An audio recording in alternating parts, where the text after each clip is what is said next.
Pode iniciar. Sou eu.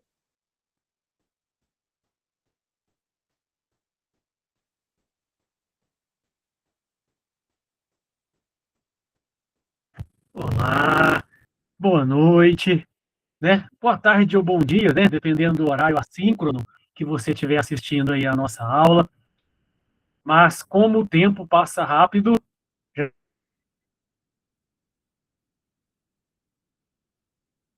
estamos no nosso segundo encontro da nossa disciplina aí de aplicação de injetáveis. E bacana, né? É um dos carros-chefes de muitas farmácias, de muitas drogarias, né? Esse serviço farmacêutico aí que é realizado, que é disponibilizado, onde que o técnico de farmácia aí é treinado pelo farmacêutico, é treinado pela equipe para que possa auxiliar dentro desse processo, né?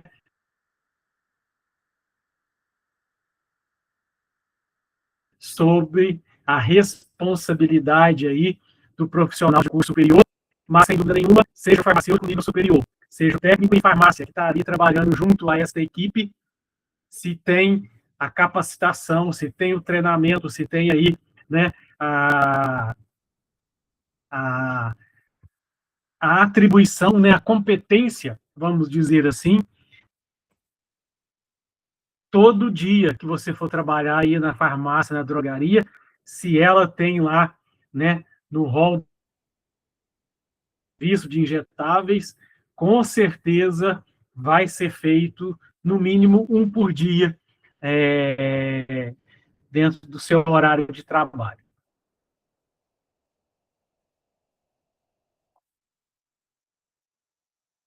Então, só para a gente poder pegar aqui uma interface que a gente falou aí na aula passada, e sem dúvida nenhuma nós vamos precisar muito hoje, dentro desse contexto aí, o sistema muscular, né? Onde que a gente tem aí a via intramuscular.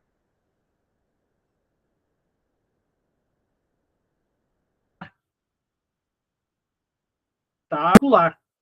Então, sem dúvida nenhuma, uma das áreas de maior ocorrência para aplicação, maior segurança, que gera menor desconforto para o cliente, para o paciente, em relação à aplicação do tecido muscular do glúteo, né? No tecido muscular das nádegas, do glúteo, né? E aí a gente lembra, lá no glúteo a gente tem o glúteo máximo, o glúteo médio e o glúteo mínimo. E aqui, ó, a gente separando a nádega, pegando uma das nádegas e separando em um quadrante, a parte superior externa é uma das preferenciais, o dorso glúteo externo, né? Superior externo. É um dos pontos de maior atenção para poder fazer aí a aplicação do nosso injetável. Outro ponto que também é muito do tecido muscular para aplicação do injetável intramuscular, o vasto lateral. Então, aqui a gente tem os músculos da coxa, né? Então, o mais é o vasto lateral. E o vasto lateral é muito utilizado para vacinas em crianças, para alguns idosos, né? Também é muito requerido dentro do princípio aí da aplicação intramuscular. O reto femoral e o vasto medial, que são os outros dois, não são usados. O músculo da coxa, que é utilizado para a aplicação dos injetáveis, é o vasto lateral, principalmente aqui para aplicação intramuscular. sem dúvida nenhuma, o primeiro passo para poder fazer uma ação com algum produto injetável, higienizar. Na aula passada nós vimos aí o processo de higienização das mãos, lava palma, lava dorso, lava unha, né? Lava punho, dedão, enxágua, não é isso? Então, sem dúvida nenhuma, né, a higienização das mãos é um dos primeiros pontos para o sucesso, para a gente poder fazer aí uma boa aplicação do injetável. Mesmo que posteriormente vamos colocar ou calçar a luva, mas não isenta o processo inicial de higienização das mãos, ok? É um pré-requisito aí fundamental. E aí, dentro da administração dos medicamentos injetáveis, dos parenterais, né? Parenteral significa que não é no trato gastrointestinal, né? Temos aí a via intramuscular, ângulo de 90 graus, agulha maior, para chegar até o músculo. Passa a camada da pele, derme, epiderme, primeiro epiderme, depois derme, hipoderme, que é a subcutânea, o tecido subcutâneo, e depois chega ao músculo. Então, ângulo de 90 graus. E hoje também vamos ver a intradérmica, né? Espero que aí no horário a gente consiga ver essas duas vias. E no terceiro encontro, a gente vê a subcutânea e a intravenosa. Na intradérmica, é aquele teste comum de alergia, né? Quando vai lá em alguns alergistas para poder fazer o teste, qual é o antígeno, qual é a substância que você tem aí, né? Alguma alergia. Então, é na camada primeira da nossa pele aqui, ó, intradérmica, né? E aí, o que vai acontecer? O ângulo de 0 a 15 graus, de 10 a 15 graus. Quanto mais esse grau aqui for pequeno, menor, significa que maior a chance de estar ali na intraderme, para não chegar aí na camada subcutânea, né? Então, hoje vamos ver aí esses dois, espero, intramuscular e intradérmica. E na nossa terceira aula, a gente vê aí a subcutânea e a endovenosa ou intravenosa. Outro pré-requisito que pontuamos muito bem na nossa aula passada foi a questão do EPI. Então, vai fazer a administração de um injetável, precisa estar de acordo com as normas de biossegurança da NR32. Pode espirrar sangue, então tem que, né, usar óculos, né? Tem que usar máscara de proteção, né? Tem que usar a touca, tem que usar aí o jaleco e tem que usar a luva. Então, são itens extremamente obrigatórios quando vai se fazer o serviço de assistência farmacêutica e, no caso de aplicação de injetáveis, tem que estar atento ao requisito mínimo de biossegurança, que é o uso dos EPIs, né? Óculos de proteção, jaleco, luva, máscara, touca, né? E aqui no ambiente hospitalar, eles acabam usando próprias, né? No caso da farmácia, nem tanto. Mas em ambiente hospitalar aqui, principalmente a área das enfermarias. Outro quesito importantíssimo que pontuamos aula passada e que precisamos aí como alunos Politécnica levar isso à frente. Nunca a gente faz o recapeamento da agulha. Na hora de descartar, eu tenho que descartar em um lixo específico de pérfuro cortante, né? Geralmente ele é amarelo, a caixinha ali protegida, né? Muita gente chama ele aí, né, por uma das marcas mais comerciais aí que a gente tem, que é o Descarpac, né? Mas eu descarto o conjunto todo e não faço nunca recapeamento de agulha, né? Se a minha agulha não vem com aquele dispositivo de segurança, plástico de segurança, eu não vou recapear a minha agulha. Extremamente proibido, né? Questão de segurança, para que você não possa se acidentar, né? Tentando fazer o recapeamento, né? Reencapar a agulha. Então, nunca reencapar a agulha. Olha aqui, ó, o perigo aqui, ó, na hora de reencapar e lá no seu dedo, né? E você se acidentar. Então, também aí, recomendação de biossegurança da NR32, não se faz o reencapamento, né? Não reencapa agulhas. Então, o que nós vamos ver hoje? Né? Dentro das administrações de medicamentos injetáveis, a gente tem o objetivo aí de observar duas das vias: a via intramuscular e a via intradérmica. No nosso terceiro encontro, nós vamos ver aí a veia endovenosa e a via subcutânea.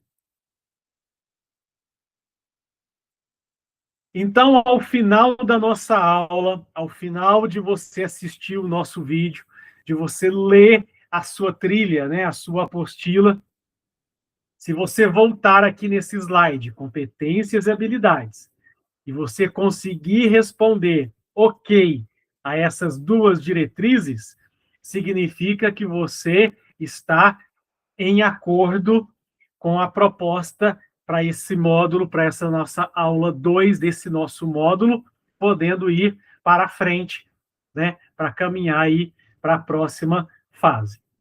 Então, faça uma autoavaliação ao final dos seus estudos. Você está conseguindo definir as vias de administração intramuscular e intradérmica? Você está sabendo usar as angulações ideais, as regiões anatômicas ideais para a administração da via intramuscular e intradérmica? Se você respondeu que está aí ok com essas duas diretrizes, show de bola. Significa que podemos ir à frente, que você pode seguir para a aula 3 e assim por diante. Então, a aplicação de injetáveis, ela é um serviço farmacêutico, né? Então, a farmácia, a drogaria, quando ela vai solicitar o seu licenciamento de funcionamento de estabelecimento farmacêutico, isso tem que estar descrito como um serviço indicado e liberado para que possa ser feito, né? A aula passada falamos disso também. E a lei que rege, a lei que traz a diretriz, as orientações mínimas, né? Desde a estrutura até a questão técnica dos procedimentos, até o gerenciamento dos resíduos, né? O treinamento e a capacitação tem que seguir a resolução da diretoria colegiada número 44 de 2009. Ela é que rege as boas práticas de serviços farmacêuticos e dentro dessas orientações, dentro destas necessidades, a gente tem aí grandemente a aplicação dos injetáveis. Então, precisa ter o licenciamento junto ao CRF, junto à vigilância sanitária, né?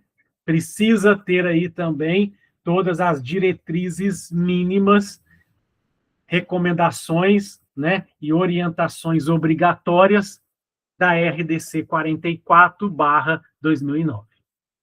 Ok? Pontos importantes.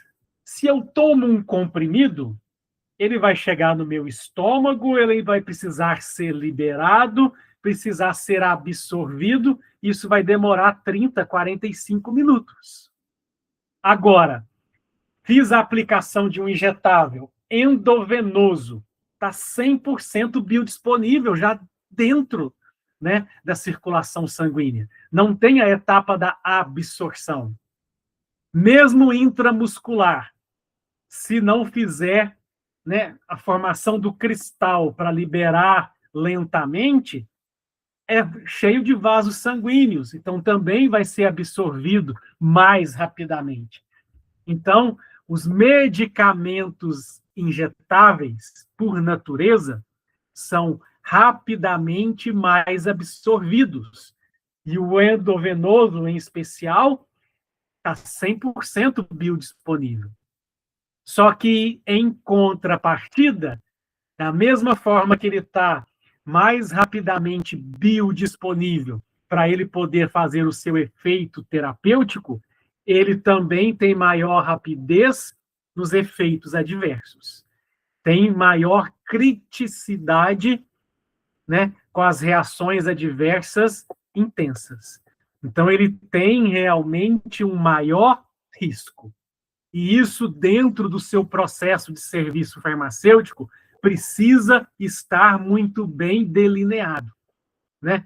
Precisa estar ali verificando que existe essa possibilidade de maior risco. Tem um maior efeito, tem mais rapidamente o efeito terapêutico, né? Porque é mais rapidamente absorvido quando, né, necessita, né? O endovenoso 100% biodisponível, mas existe aí maior risco para os efeitos adversos. O gráfico mostra exatamente isso. Olha o endovenoso, ó, já cai 100% na corrente sanguínea.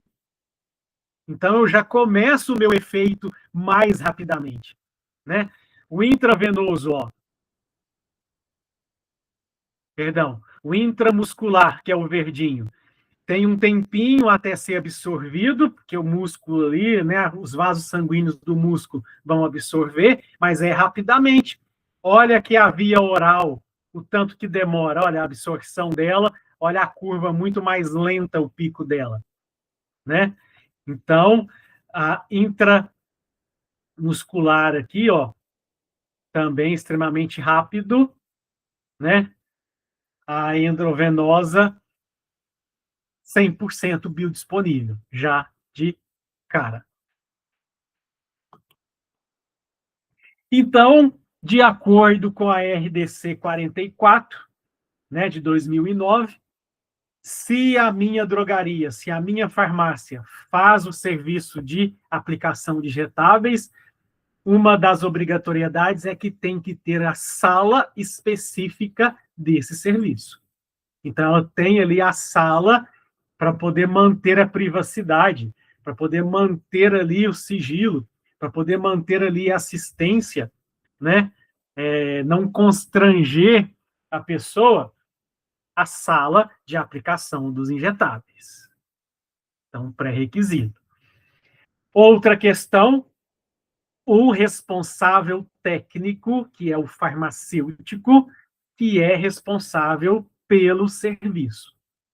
E ele pode designar os técnicos a fazerem o serviço, né? Desde que garanta que eles têm a devida capacitação.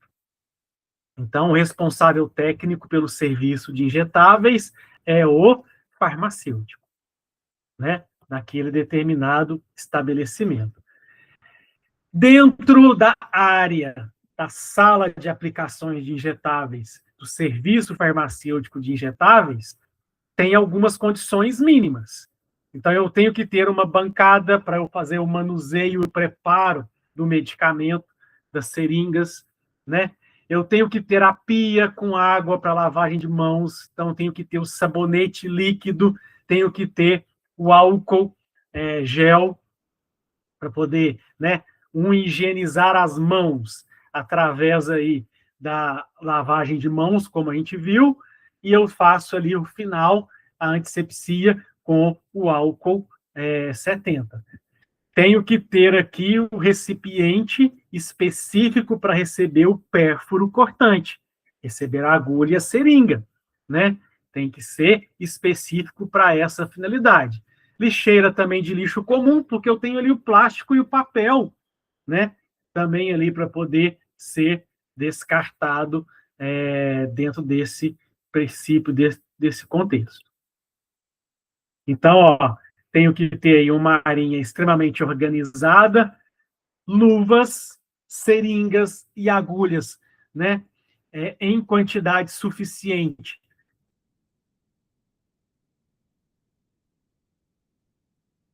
Para fazer o serviço bem sobrando, vamos dizer assim, e disponível. Tenho que ter aqui ó, o álcool 70, como eu falei, né? Tem que ter, e o algodão, né? Tem um recipiente ali que contenha o algodão. E eu tenho que ter uma cadeira, talvez em alguns casos a maca, por causa aí de crianças, idosos, né? Suporte de braço, para poder deixar ali o ambiente mais agradável, olha, né? Para ele sentar, se sentir ali à vontade, mais agradável, para poder aguardar ali o processo de realização da questão do injetável. Aqui, ó, né, no outro slide a gente viu ele confortável, porque tem a cadeira para ele poder sentar, aqui para poder fazer o apoio de braço, né? Por exemplo, para ele não ficar com o braço ali dependurado, vamos dizer assim, desconfortável dentro desse quesito.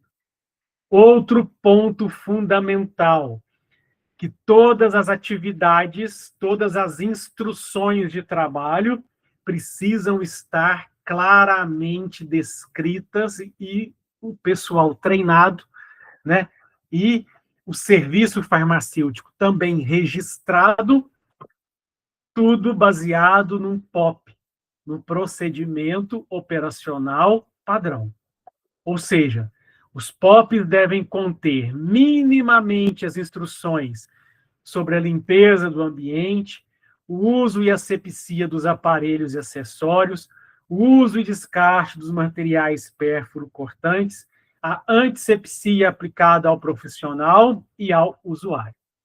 Então, são as instruções de trabalho mínimas que tem que ter lá o documento que descreve claramente cada uma dessas atividades, como tem que ser feito, como tem que ser registrado, como tem que ser orientado o processo, né?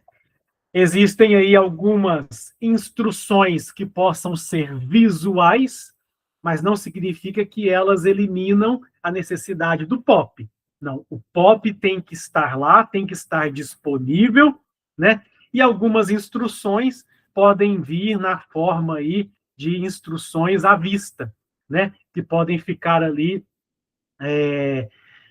geralmente são partes integrantes do POP, que foram ali recortadas, formatadas, para poder ter ali alguma questão de gestão à vista, mas não dispensam ter o POP, o procedimento operacional padrão, elaborado, revisado e aprovado pelas equipes necessárias, né?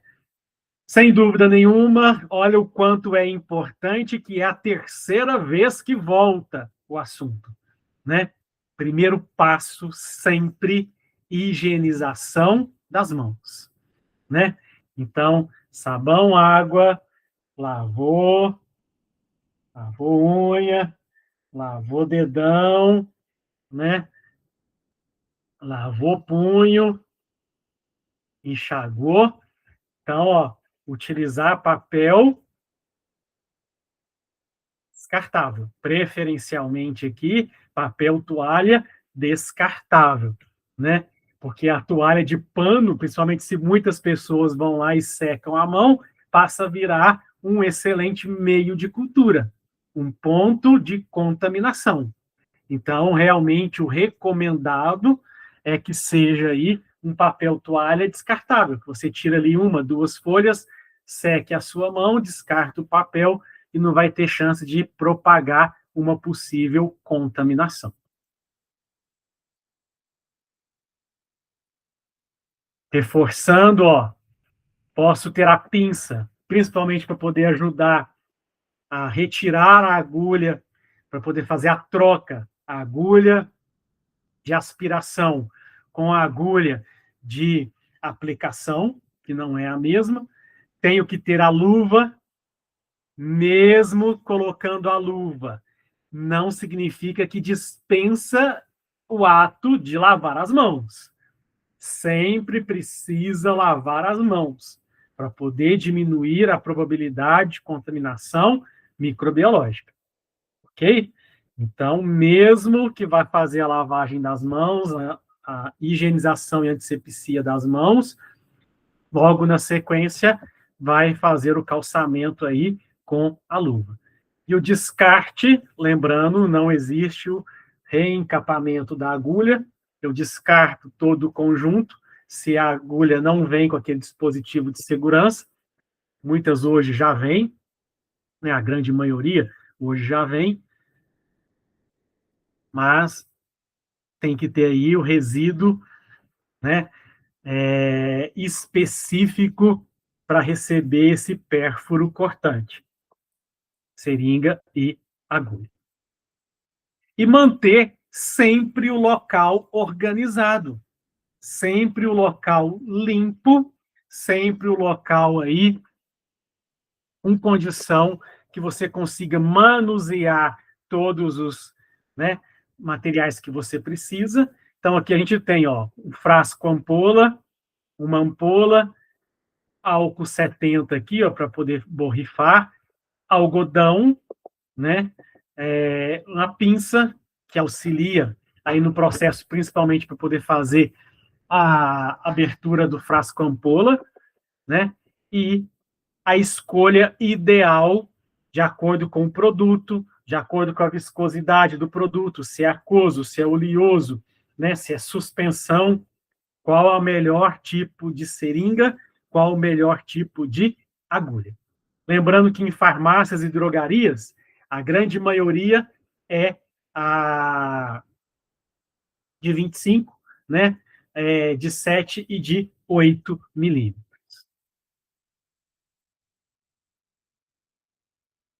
Então, aqui o álcool 70, fundamental. Vai ser necessário fazer aí, né, a asepsia externa, seja da ampola no gargalo, seja no frasco ampola, na rolha, né, que fica aqui, na borracha da rolha que fica aqui, necessário para na hora que for, né, fazer ali o processo de inserção da agulha, não contaminar. Então, extremamente fundamental. E um conforto aí para o paciente, nós vamos ver aí nas questões, quando a gente falar das vias e nos referidos métodos, sem dúvida nenhuma, para ele não sair dali e ter risco de ter um sangramento, né? Dá-se o conforto, né, de, às vezes, no local ali da aplicação, colocar ali um pequeno curativo, né, para poder auxiliar e deixar ele mais cômodo e ele retornar aí para casa com o processo. As lixeiras que estão presentes lá tem que ter abertura por dispositivo de pedal. Nunca eu posso colocar a mão para abrir a lixeira. Ok? Então, a lixeira precisa ser aberta pelo pé. Eu não posso levar a minha mão como ponto, né, Se eu coloco a mão ali do lixo, estou contaminando e tenho o risco de levar essa contaminação aí para o produto, para o cliente. Então, as lixeiras, mesmo que eu vou descartar aqui o lixo comum, papel, plástico, né, ali das seringas, né, das agulhas, mas o acionamento tem que ser através de pedal, tem que ser através do pé, não pode ser nunca pelas mãos, não pode nem ser aquela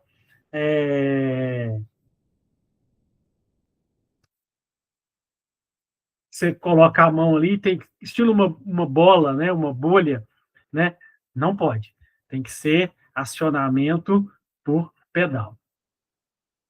E aí a gente precisa sempre ter o cuidado, faz parte do processo de segurança de aplicação, do processo de observação, né? A prescrição está certa. Medicamento, dosagem, via de administração, nome do paciente, é o paciente mesmo que está lá, né? Então, prescrição certa, é o paciente certo, é o paciente correto que está ali, é o medicamento certo, né? Ok? Forma e apresentação certa, é a forma injetável mesmo, intramuscular, subcutânea, intradérmica, quantidade certa, tanto na dosagem quanto no volume a ser administrado, fazer a orientação ao paciente, né, que pode ter um certo desconforto, sim, né, deixe ele ciente, né, deixe ele ciente qual é o tipo de medicamento que está nessa prescrição, é um anti-inflamatório, é um antibiótico, né, é um antifúngico, né, então deixe ele ciente, né, oriente o paciente. Via de administração certa, se é intramuscular, tem que ser intramuscular. Se é intradérmica, tem que ser intradérmica. Se você trocar, pode ser que não tenha o efeito, né? E pode ser que aumente o processo inflamatório, pode ser que aumente o processo de efeitos adversos e maior risco de desconforto e ausência do efeito terapêutico dentro desse contexto. Via de administração certa, horário certo, tempo de administração certo, então se tem que administrar lento, tem que ser lento, ok? Ação certa, registro certo, então é um serviço farmacêutico, então ele precisa ser registrado, tem que ter, e a RDC 44 deixa isso bem claro, tem que ter o livro de registro dos serviços farmacêuticos. Então tem que deixar isso claro e muito bem registrado dentro desse processo. Validade certa, dose certa, né? Então, um checklist inicial aí para que possa avaliar se está de acordo ou não com o princípio aí da aplicação do injetável. Outro detalhe, né? Oriente o paciente, né? E verifique o possível local de aplicação, né? Porque às vezes você já colocou na cabeça, não, aqui vai ser no dorso glúteo externo. Beleza. Mas aí, quando você chega lá, opa, tem tatuagem, marca de tatuagem, que inviabiliza o processo de aplicação. Está com processo inflamatório, também não pode, ok? Então, é necessário, de acordo com o possível local de aplicação, a avaliação inicial de como que está fisicamente esse local. Então, peça permissão ao paciente. Opa, eu vou precisar olhar onde que vamos fazer a possível aplicação, uma avaliação inicial, né? E fazer aí com toda a segurança o processo de aplicação. Lembrando, intramuscular, a principal, né, via. é no dorso glúteo superior externo, né? Porque aqui você tem menor chance, já que vai ser profundo, é intramuscular. Então, aqui vai ter menor probabilidade de pegar vasos sanguíneos ou, principalmente aqui, nervos, né, que podem estar passando ali pelaquela determinada região ali das nádegas, né, dos glúteos. Então, é importante. O descarte, lembra, não existe o recapeamento e tem que descartar todo o conjunto. Então, agora, o que a gente vai ver? Nós vimos aqui, até então, princípios básicos, dicas iniciais, dicas básicas para poder organizar a área, verificar possível local de aplicação. Então, agora nós vamos ver alguns passos importantes no procedimento de aplicação desses injetáveis. Primeiro passo, fazer dupla conferência. Então, pegar a prescrição médica, né? Os injetáveis só podem ser administrados em farmácia e drogaria se tiverem prescrição médica, né? E fazer aquele checklist novamente. Paciente certo, dose certa, via de administração certa, prazo de validade, todo aquele checklist que a gente passou ali, fazer uma dupla conferência. Checar a prescrição com o medicamento, com a condição para poder se fazer o processo. Então, após a conferência, o farmacêutico ou o técnico, né, nesse caso aqui, sob a supervisão do farmacêutico, deve analisar a possibilidade de ocorrência de interações medicamentosas. Então, é extremamente importante aqui perguntar se ele já utiliza algum outro medicamento, né? Se ele já faz uso de alguma outra substância, né? Perguntar se ele tem alguma reação alérgica a algum medicamento, se ele já usou algum medicamento que ele teve reação alérgica. Vamos lembrar, estamos diante da forma farmacêutica injetável, parenteral, e ela pode ter mais efeitos adversos do que as outras. Então, eu já estou aqui, ó, me assegurando de possíveis efeitos adversos que possam acontecer por reações de interação medicamentosa, se ele faz uso de algum outro medicamento, aquele ali pode, né, interagir com o outro e aumentar, por exemplo, a toxicidade de um dos dois, né, diminuir o efeito terapêutico de um dos dois ou dos dois, né, ser mais tóxico dentro desse contexto, né?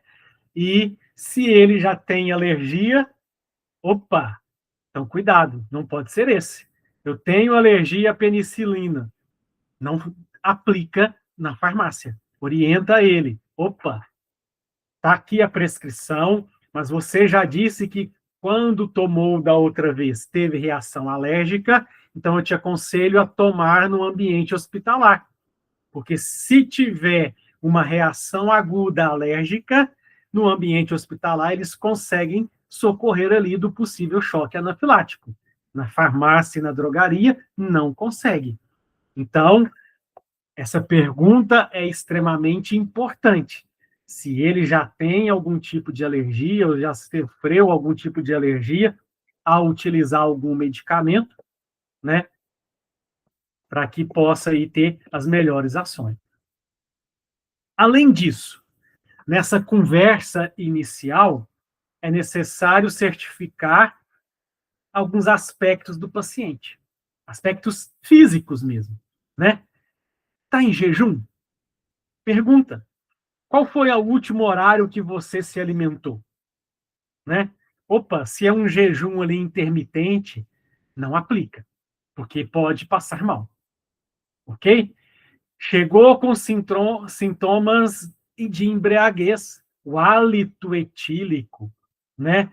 Conversa pastosa, e você percebe que é aquela conversa, né, de quem ali está com um possível efeito alcoólico, não aplica, ok? Não devem ser aplicados medicamentos injetáveis em pessoas que estão aí com jejum intermitente e com sintomas de embriaguez, ok? Encontra-se no estado físico normal, né? Você está bem? Está sentindo alguma coisa, né? Ah, está no meio de uma crise de ansiedade. Então não pode, né?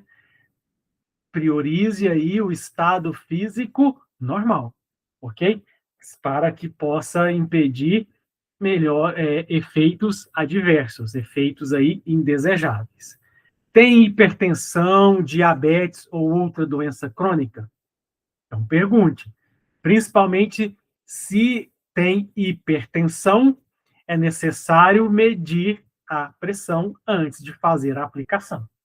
Se a pressão tiver alterada, encaminhar aí para o atendimento médico, né? Mas você não vai poder fazer a aplicação se a pressão tiver ali alterada. Se ele tem diabetes, pergunta qual é o último horário que ele fez ali, a dosagem capilar. Se for necessário, faça ali na farmácia, também não tem problema, né? Se tiver muito alterado, também não faça a aplicação e também encaminha para o atendimento médico, né? O pronto atendimento ou estratégia saúde da família, né? A UPA e assim por diante, né? Então, caso o paciente tenha histórico de variação de pressão arterial, essa deverá ser aferida antes de qualquer procedimento. Se os níveis de pressão estiverem fora da normalidade, o paciente deve ser orientado e encaminhado ao médico. Explica. Não é eu que não quero fazer a aplicação do injetável em você. Eu realmente preciso cuidar de você.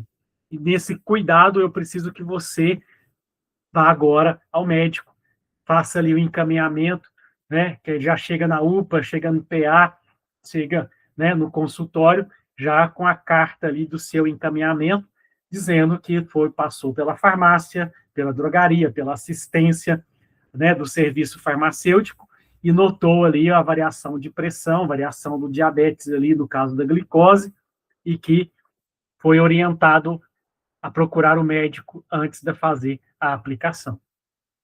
Em casos graves, pode ser que ele tenha uma crise hipertensiva, né?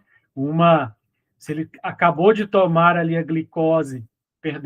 a insulina, né? E está em jejum intermitente, pode ser que ele vai ter uma hipoglicemia, vai passar mal. Então, casos graves, né? Tem pessoas ali que têm exatamente a síndrome do jaleco branco. Pode ser que vá desmaiar e às vezes nem fez a aplicação, só de ver, né, a seringa e a agulha já começa ali a passar mal, querer desmaiar, baixa pressão. Então, em casos graves e grandes necessidades, acione o 192, o Serviço Municipal, né, de Atendimento aí de Urgência, o SAMU. Ok? Ele está aí para poder nos auxiliar nesse quesito também. Então, bora lá na nossa aplicação aí, né? Principalmente estamos aqui agora, nesse momento, na via intramuscular. Ok? Estamos aqui no processo da via intramuscular. Então, primeiro passo, preparação do paciente para a aplicação. Explique para ele o local que vai ser aplicado, né? Explique que possa ser que tenha um certo desconforto, né? Então, primeiro passo é a preparação do paciente. E vai encontrar paciente de todas as formas. Quem dera se todos fossem calmo e colaborador, né? Aqui, sem problema, né? aplica o medicamento normalmente, pois o paciente não tem medo, né, de tomar a injeção, e ele contribui na hora da administração, né? Então, esse daqui é o paciente ideal. Só que para tomar a injeção, muitos têm medo, né? E aí pode chegar lá o ansioso e o estressado. Qual que é o seu papel? Transmita calma. Explica o procedimento. Fala, vai ter a picadinha, pode doer um pouco sim, mas não é nada insuportável, ok? Então é preferível aplicar o medicamento nesse paciente quando ele estiver sentado ou deitado, né? Já que ele está ali estressado. Vamos sentar, né? Prefere deitar, avalie a melhor posição que ele vai se sentir mais confortável, e aí vai diminuir essa ansiedade dele, esse estado de estresse dele, né?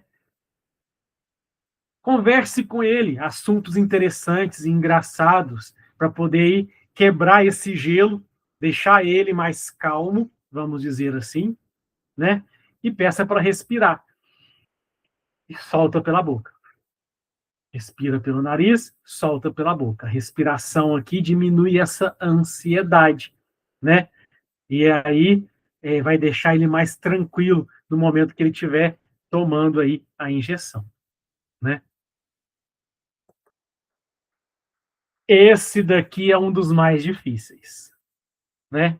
Chega ele lá mal-humorado, impaciente e até fazendo ameaças, né? Com perfil aí também ameaçador. Então, nesse caso, mantenha calma e não demonstre impaciência. Se você mostrar impaciente com ele que já está impaciente, vai piorar a situação. Então, você, o profissional, o técnico, o farmacêutico, precisa ali ser o ponto da paciência. Ok? Ponha-se ao seu lado para desarmar a resistência, usando argumentos ponderados e firmes. É ser firme, mas ser educado. É igual quando a gente anda de avião. Já viu? O serviço de bordo, ele é firme, beleza, mas educado. Senhor, por favor, sente e coloque o cinto. Vamos dizer assim? Então, da mesma forma, Senhor, por favor, pode ficar calmo. Vamos ficar calmo, eu estou aqui para lhe ajudar. O senhor prefere sentar, deitar. Então, desarmar essa resistência, né? Com educação, mas punho firme. Ok? Não realize aplicações em locais indevidos. Geralmente, esse mal-humorado, implicante, ameaçador, ele vai falar: não, eu não quero no bumbum, eu quero no braço. Mas não, mas é um medicamento que você não consegue intramuscular no braço. Precisa explicar para ele, ok? Para ele vai ser melhor naquela determinada posição, por causa daquele determinado medicamento, por causa dos efeitos que possam ter, né? Então, mostre o seu conhecimento técnico. Só realize nos locais corretos e indicados, né? Afinal, se ocorrer algum problema, o farmacêutico aí é o responsável pelo serviço, né? O técnico está sob a sua supervisão. Então, os dois ali são responsáveis pelo processo. Outro cliente que chega, criança inquieta e resistente. Custoso segurar o pai e a mãe do que a criança, muitas das vezes. É verdade, viu? Muitas das vezes o pai e a mãe dão mais trabalho do que o filho, né? Mas então, tente acalmar a criança, porém não mentir, né? Falar que não vai doer nunca, beleza? Porque aí você está mentindo para ela, né? Mas evite aquela síndrome do jaleco branco, né? Que ela esteja vendo você preparar a injeção, né? E a seringa, né?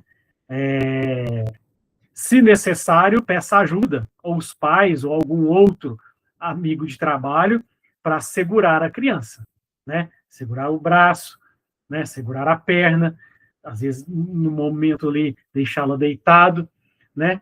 Então, muitas das vezes é necessário, sim, conter a criança com o apoio físico de alguém segurando aí pernas e braços dessa criança, né?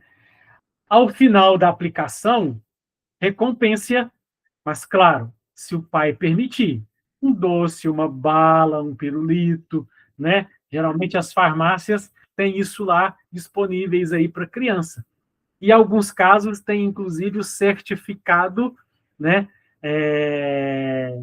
de corajoso, o certificado ali de parabéns pela coragem, né, que é um ato aí de elogiar e reconhecer a coragem dessa criança, né, durante o processo.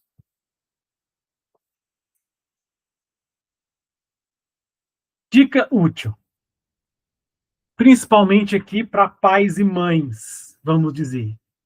O ato do parenteral, do injetável, por ele ser mais dolorido do que as outras vias, é vista muito pelo ato punitivo. Então, quantos pais e quantas mães, a criança está ali num ato de agitação, a criança está ali num ato, né? Cuidado que eu vou te levar para tomar injeção. Cuidado que você vai gripar e vai tomar injeção. Então, não assimilar o ato da aplicação do injetável com o ato punitivo, porque isso você prejudica e cria realmente traumas, e depois até na vida adulta. Por que que muitos adultos hoje têm trauma, medo de injeção? Trauma de infância, né? Então, é explicar. Vai ser uma dorzinha? Sim, você vai ter uma dorzinha, vai levar uma picadinha, mas é para o seu bem, né? Explicar que é para o bem, né? E não por uma punição o ato de aplicação dos injetáveis. E aí, acalmou o paciente, deixou ele escolher o local para a ação do material. Então, eu já vou deixar as seringas expostas, né? A ampola, o medicamento ali, frasco com algodão, com álcool 70, já tudo organizado na bancada. Ok? Já tudo organizado na bancada. Aí eu vou ter a escolha, né, da seringa e da agulha ideal. E aí vou abrir, ó, a seringa pelo halo de cima, onde que eu tenho aqui o papel, né, que a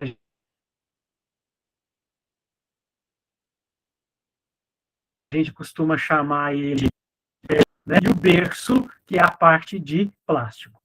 Não jogue fora esse pellet, né, esse papel, porque ele vai ser útil principalmente se for ampola, para que eu possa envolver o gargalo da ampola e abrir com esse pellet, com esse papel. Então, aqui a ampola. Então, eu tenho aqui o gargalo da ampola. O que, que eu vou fazer? Embeber. Está um pouco mais à frente ali.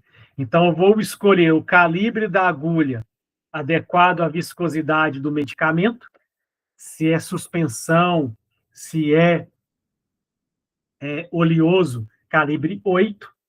Se for solução aquosa, que aí é menor viscosidade, posso usar o calibre 7, né? E sempre confira a orientação da bula com o seu POP, com o seu procedimento.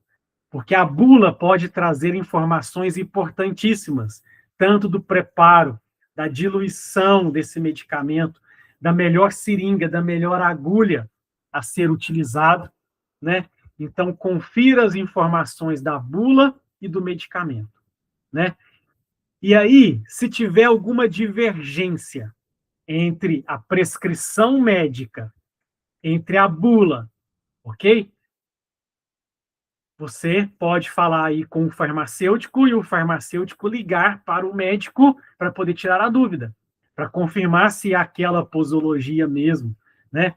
Se é aquela que às vezes é uma posologia não usual e que a bula também não está trazendo, né? Mas às vezes não é tóxica. Então o médico prescreveu já prevendo isso. E aí, na dúvida, ligue para o médico prescritor. Ok? Não é errado, não é feio isso, nem envergonha, ok? Então, deu dúvida, ligue aí para o médico prescritor. Então, a abertura da agulha, né, pela base dela, e a abertura da agulha também pela borda, né, de forma que eu vou abrir até a parte que o conector fique disponível para eu já conectar com a seringa. E aí o próximo passo, né? Então, escolher a melhor agulha, escolher a melhor seringa, baseado na viscosidade, baseado na orientação da bula, vou fazer a avaliação do perfil corpóreo do paciente para aplicação. Principalmente pegando aqui a questão intramuscular, né? Um cuidado grande precisa com aquelas pessoas muito magrinhas, né? Que tem pouca massa muscular, né? Para poder não correr o risco de pegar o osso. Porque se ela tem ali baixa massa muscular, quase nada, inclusive, de gordura na hora de fazer a penetração ali, tem que ter o cuidado realmente para não pegar no osso. Sério, beleza? Isso daí. Então, avaliar o perfil corpóreo do paciente é isso, né? Como que ele está de massa muscular? Qual o melhor local onde que eu tenho essa massa muscular dele para poder fazer a aplicação, para não correr o risco de atingir áreas que não são requeridas nesse momento.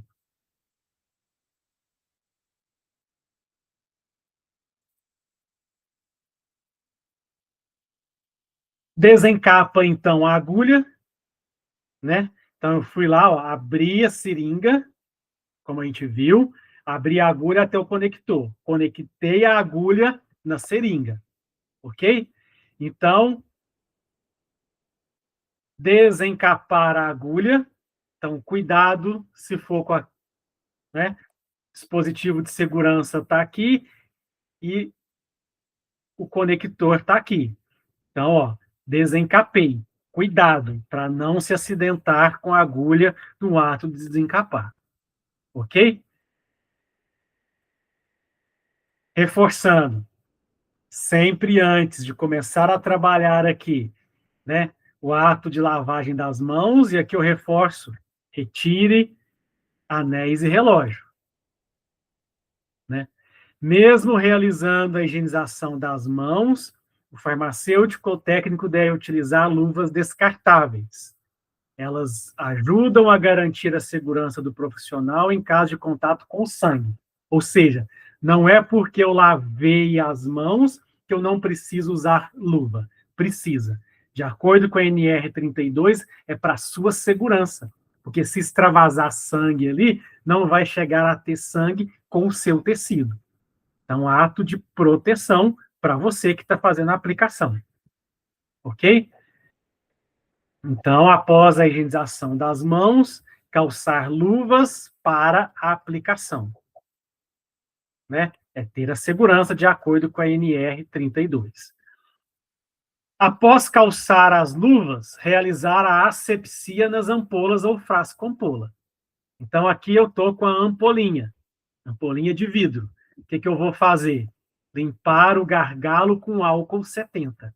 Então, vou pegar o algodão, embeber ele em álcool 70 e passar ali no gargalo, né, da minha ampola. Estou fazendo a asepsia nela. Se for frasco ampola, né, o que eu vou fazer? Primeiro passo, retirar o lacre plástico. Então, aqui, muitas das vezes, uma pinça ajuda. E depois fica, né, a borracha, a rolha de borracha. Aí eu pego o álcool 70 embebido também, né, com álcool 70 ali no algodão, e aí eu passo na borracha, para poder fazer a asepsia do frasco ampola da borracha que está ali como rolha. Vou fazer, então, a abertura da seringa, como a gente viu, pela borda dela. Então, eu tenho parte do papel, que eu chamo de pétala, e o berço, que é de plástico, onde que ele está.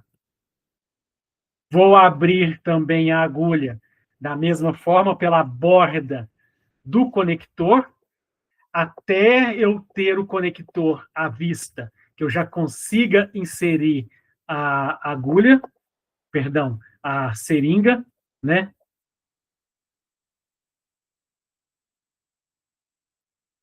E aí eu vou agora abrir a ampola. Então, como que eu vou abrir a ampola? Eu vou pegar, ó, a pétala, né? Que é aquele papel ali da seringa. Vou envolver o gargalo, que já está sanitizado, né? Já está com a asepsia, como a gente viu, e depois eu dobro, que aí eu quebro o gargalo. Então, a pétala aqui, o papel ali da seringa, ele está servindo aqui como um protetor, para que você não abra o vidro com a sua mão e se acidente. Então, ele está servindo aqui como um escudo, né? Então, você envolve o gargalo e depois faz a flexão para poder quebrar e liberar ali o material. Aí, com a agulha tampada, retirar o dispositivo de segurança. Esse aqui tem o dispositivo de segurança, muitas agulhas não têm, só está aqui com a tampa, né?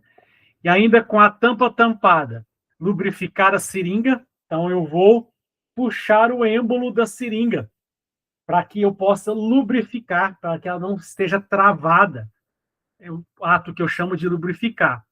Ainda com a agulha tampada, certificar que eu conectei bem fixo. Então, retiro. Se eu tenho dispositivo de segurança acoplado, não é toda que tem, não é a tampa da agulha, é o dispositivo de segurança, ok? Vou puxar o êmbolo para poder lubrificar o cilindro da seringa e vou aí depois verificar se a agulha está bem fixa no ato que eu conectei. Aí sim eu desconecto o protetor da agulha. Agora a agulha está à vista, o protetor está aqui, né? Lembra, eu não vou reencapar. Essa aqui tem dispositivo de segurança que depois recobre aqui, mas aqui não tem o dispositivo de segurança, não reencapa. Aí eu vou agora aspirar o medicamento da ampola ou frasco ampola. Então agora eu peguei o meu frasco, a minha ampola que eu abri, ou o meu frasco ampola que está ali com a borracha, só vou inserir e vou aspirar o medicamento, né? Ao final da aspiração do medicamento, vou verificar se há bolhas no cilindro, no líquido que eu puxei, ok? E aí o que eu vou acontecer? Bater, dar uma batidinha no cilindro ali para poder tirar a bolha, e eu vou tirar aquele espaço que às vezes ficou, apertando o êmbolo para começar o líquido a preencher até ali a ponta da agulha. Mas o cuidado para não perder medicamento, né? Aqui agora eu troco a agulha. A agulha que eu aspirei não pode ser a mesma que eu vou fazer a aplicação. Então, agora, com o auxílio da pinça, eu tiro a agulha, já descarto, né? Não faço reencap, a não ser que ela tenha o dispositivo de segurança. Eu só volto ele para ali, aí não tem problema, não vou ter risco, né? Troco a agulha para uma agulha nova, que vai ser feita a aplicação, ok? Então, a agulha usada na aspersão do medicamento não deve ser a mesma que eu vou fazer a aplicação no paciente. Eu tenho que trocar a agulha para uma nova para a aplicação, ok? Se porventura eu encostei, contaminei em algum lugar, tenho que descartar, né, todo o conjunto. Próximo passo, preparo do local de aplicação do paciente. Então, ó, escolhi que vai ser aqui dorso glúteo externo, superior externo, né? Então, já informei ao paciente que vai ser ali. Então, antes da aplicação,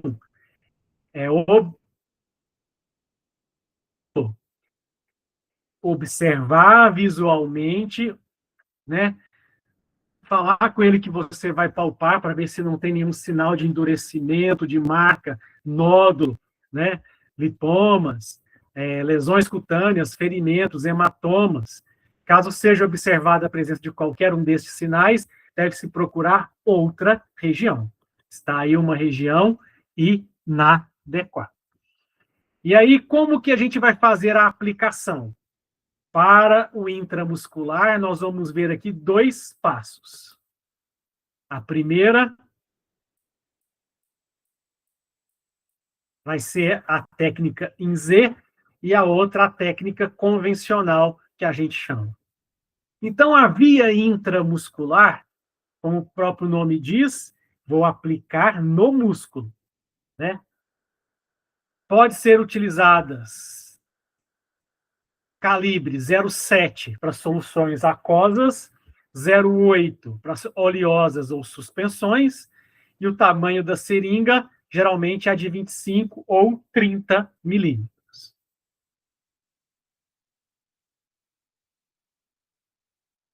Crianças acima de 2 anos é a região dorso glúteo.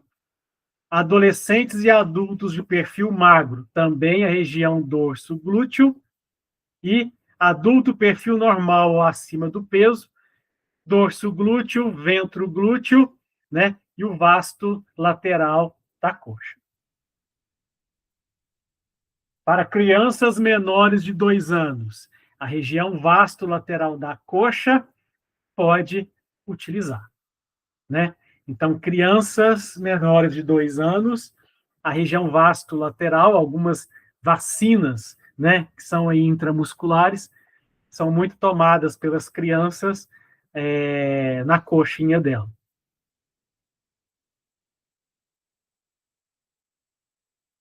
A via intramuscular, principal local preferencial de aplicação é a região ventroglútea, no quadrante superior externo, né? Ou a ventroglútea ou vasto lateral da coxa. A via deltoniana, ou seja, o deltoide, né? A menos que indicada, né? É a menos indicada para a intramuscular, porque é uma região do braço aqui, intramuscular, tem muito vaso sanguíneo e muito nervo. Então, é uma região que não se aconselha, apenas em último caso, a aplicação intramuscular. A intramuscular, preferencialmente, ó, divide a nádega em um quarteto, o quarteto superior né, de cima. Ou a ventroglútea, ó. Eu faço a marcação aqui do osso ilíaco até o do fêmur, onde que eu tenho o V. No meio do V aqui, eu faço a aplicação, é a ventroglútea. Então, aqui, ó, mostrando, ó, região ventroglútea no quadrante superior, ó. Eu dividi a nádega em 4, a parte superior do quadrante. É a escolha principal aí para a intramuscular. Técnica utilizada, técnica em Z. A primeira que a gente vai ver. A outra, a gente vai ver a técnica convencional. A técnica em Z é recomendada para aquosos, né, viscosos, tanto aí suspensão quanto oleosos. Então, todas as formas farmacêuticas aí podem ser aplicadas pela técnica em Z. Então, ela é recomendada principalmente para medicamentos com alta probabilidade de refluxo, oleosos e suspensões, e medicamentos em que o refluxo pode causar dano irreversível, né, com algumas soluções, questões oleosas aí, anticoncepcionais e medicamentos. No caso de substâncias à base de ferro, recomenda-se as agulhas de 0,7, né, por causa da mancha que pode ficar se extravasar. A técnica em Z é contraindicada para crianças menores de 2 anos. Aí aqui vai a técnica convencional, né? E também indivíduos debilitados. Como que é o procedimento para a gente poder fazer essa técnica em Z? Primeiro passo, escolher o local de aplicação. Então, dorso glúteo superior, externo, né? Asepsia, então é passar em um único sentido o algodão embebido com álcool 70 ou em álcool isopropílico. Então, eu passo em um único sentido para fazer a antisepsia, né? Única direção e sentido com algodão embebido em álcool 70, né? Ou impregnado aqui com álcool isopropílico. Esperar secar. Passa-se sempre em um único sentido. Com os dedos da mão, repuxar a derme e o tecido subcutâneo. Então, eu vou, né, de forma que espalmado, puxar o tecido. De forma que eu estou puxando o tecido epiderme, derme e o subcutâneo, não mexendo o muscular. E assim manter durante toda a administração do medicamento. Então, está repuxado. Puxando, agora em 90 graus, introduzo a agulha profundamente. Ângulo de 90. Introduzir. Antes de injetar o medicamento, eu vou aspirar. Vou puxar o êmbolo para trás primeiro, antes de colocar o medicamento, para ver se eu não peguei vaso sanguíneo. Né? Se eu tiver pego o vaso sanguíneo, vai, na hora que eu fazer aqui né, a aspiração da agulha, eu vou ver que tem sangue. Aí eu tenho que descartar. Peguei vaso sanguíneo, eu tenho que descartar. Se não tem, né, vestígio de sangue na seringa e agulha, né, aí eu posso ir à frente. Se não há vestígios de sangue, injetar lentamente todo o conteúdo em 90 graus, lembra disso, é intramuscular, ainda com a pele repuxada. Terminei de aplicar, espero 10 segundos para impedir refluxo, né? E aí, depois de 10 segundos, retiro a agulha e, ao mesmo tempo, solto a pele. Com essa manobra, principalmente de repuxar a pele, né? E agora que eu solto, os planos superficiais, né, a pele que eu repuxei, volta à posição original. E aí o canal da agulha vai ser fechado. E aí evita que eu tenha aí refluxo de produto, né? Então, essa técnica em Z, ela é legal por isso, porque ela impede refluxo de produto.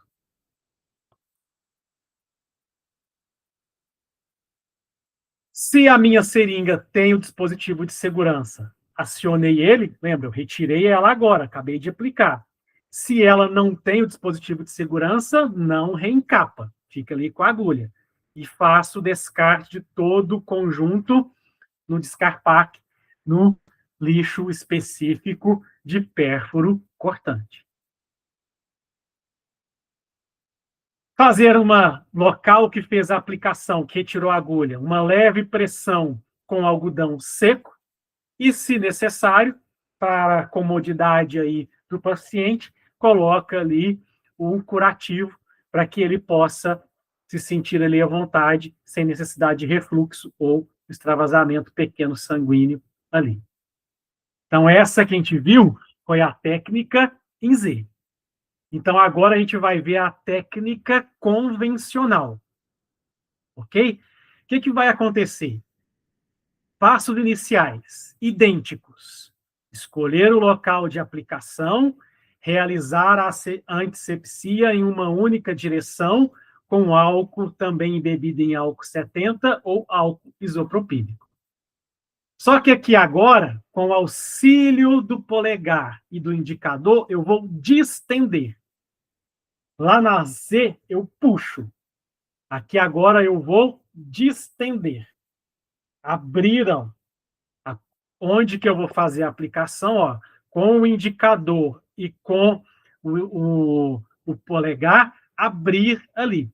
É fazer ali um movimento, né, do tecido superficial, só que agora distendendo. Distendi, introduzi a agulha também em ângulo de 90 graus. Mesmo processo. Antes de injetar o medicamento, introduziu a agulha, vou fazer um refluxo para verificar se não pegou vaso sanguíneo, da mesma forma que a técnica em Z. Se tiver pego vaso sanguíneo, descarta o material e prepara novamente. Se não tiver pego vaso sanguíneo, né, injeta lentamente todo o líquido e aguarda para evitar refluxo depois que terminar, sem tirar a agulha, 5 segundos. E aí retira a agulha. Retirou a agulha. Se tem dispositivo de segurança, aciona o dispositivo de segurança. Se não tem, não reencapa. Descarta todo o conjunto no lixo de pérfuro cortante específico. Né? Também a mesma forma, no local da aplicação, fazer pressão com um chumacinho de algodão seco e, se necessário, se tiver ele disponível, coloca ali um curativinho para poder deixar ele mais cômodo, mais feliz. Ok? Outro local que a gente comentou que faz a aplicação intramuscular é a região vasto-lateral da coxa. Dos músculos da coxa, aquele da lateral externa, né? Então, a área de local para medicamentos aquosos, principalmente em adultos e crianças. É região com grande número de vasos. Então, é uma região que, em relação ao glúteo, acontece maior dor e maior sangramento, né? Então, atenção para pessoas muito magras e com pouco desenvolvimento muscular, senão você corre o risco de pegar o osso, realmente. Ok? Então, não é indicado. Então, aqui na região vasto lateral da coxa, né? Músculo externo da coxa, orientar o paciente quanto à posição mais favorável, se ele prefere estar com a coxa apoiada, né? Então, ele sentado e a coxa aqui em 90 graus auxilia muito. Então, essa parte externa, a parte do meio. Vasto lateral, né? Externo, e aí eu vou pegar, aplicar na parte do meio, como se ele tivesse, ó, dividido em 3, eu vou pegar a parte do meio, né? Então, vou pegar o quadrante central, meio da coxa, parte lateral externa. Realizar a asepsia, perdão, a antisepsia, única direção, com álcool embebido, né, no algodão, da mesma forma, e vou fazer a aplicação no sentido da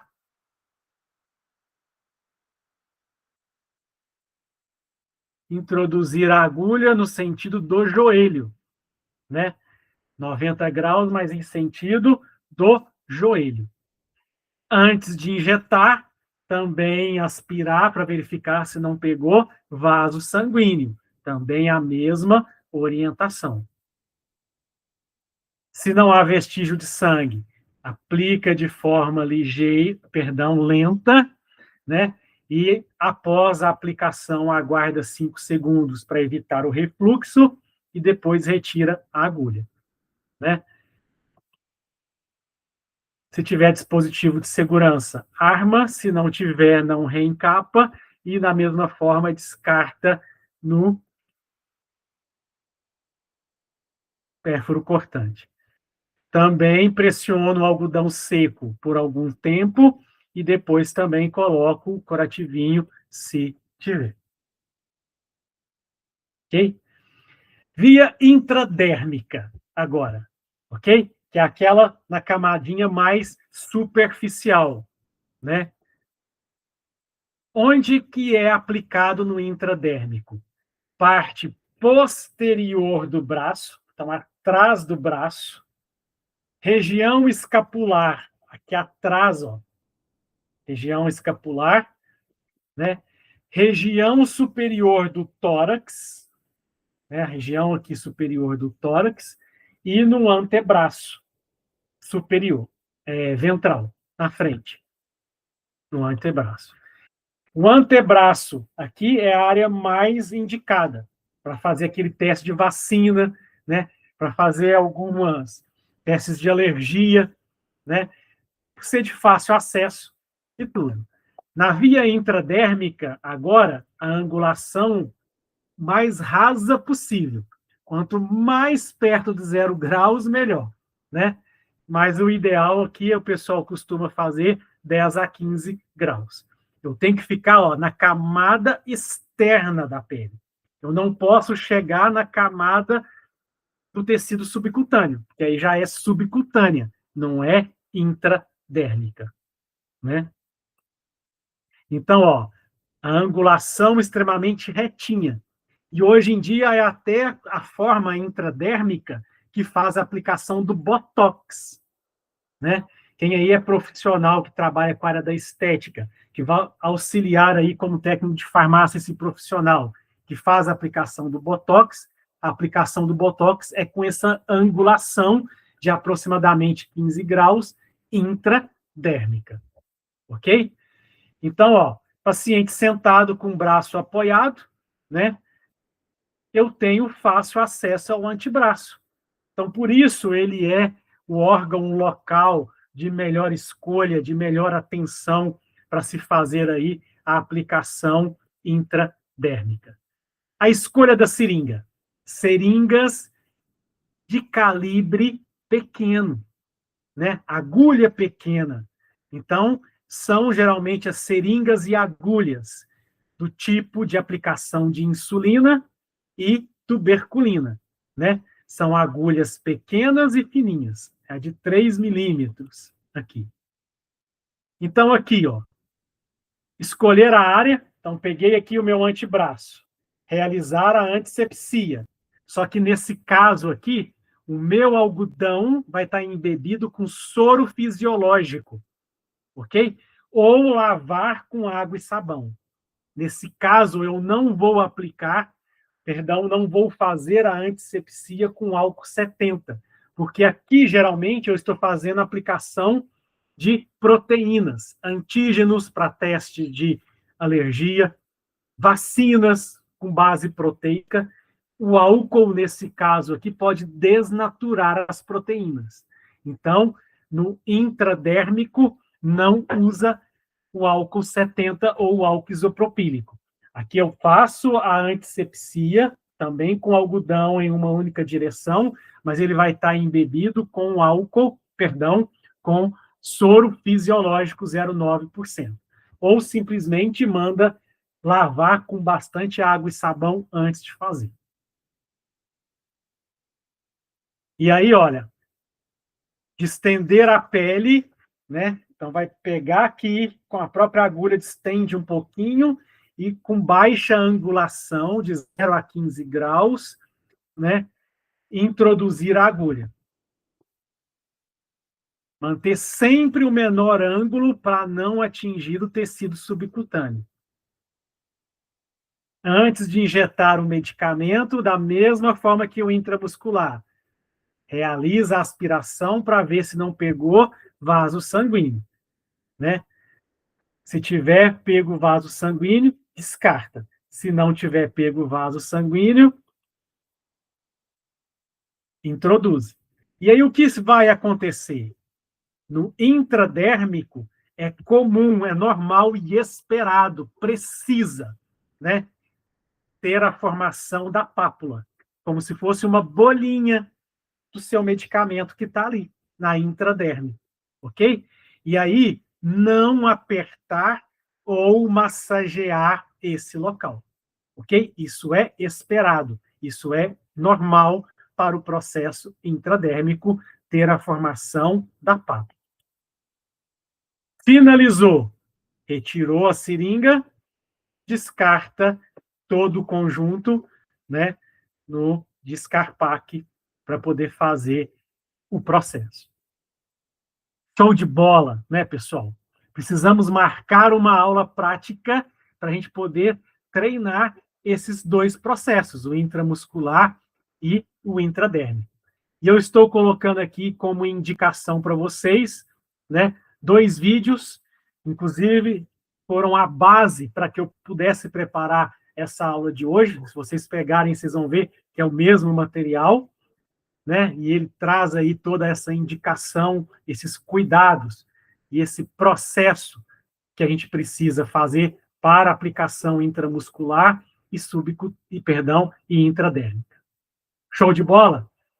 Então, vejam o vídeo, revejam o vídeo, estudem a apostila. Dúvidas? Recorram lá a Lívia, a Júlia, qualquer coisa elas me acionam e a gente tenta ajudar vocês. Grande abraço, até o nosso encontro 3, onde que nós vamos ver aí a via endovenosa e subcutânea. Grande abraço, fiquem com Deus, boa semana a todos. Tchau, tchau.